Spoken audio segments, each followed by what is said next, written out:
prosperar, Deus vai abrir portas na sua história. E as portas que Deus abre, ninguém vai fechar. Recebe isso na sua vida em nome de Jesus. Aquele pedido de socorro, assim nós estamos pedindo de socorro, como a palavra de Deus diz no Salmo 40.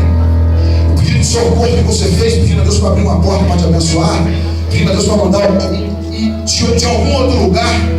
Esse pedido de socorro, a palavra diz no Salmo 40, que o Senhor se inclinou para mim e ouviu a minha voz. Eu esperei confiantemente no Senhor. E porque você esperou com confiança no Senhor, Deus vem com o seu nome. O seu socorro se chama Inove Life. Deus vai te prosperar, Deus vai te abençoar, Deus vai te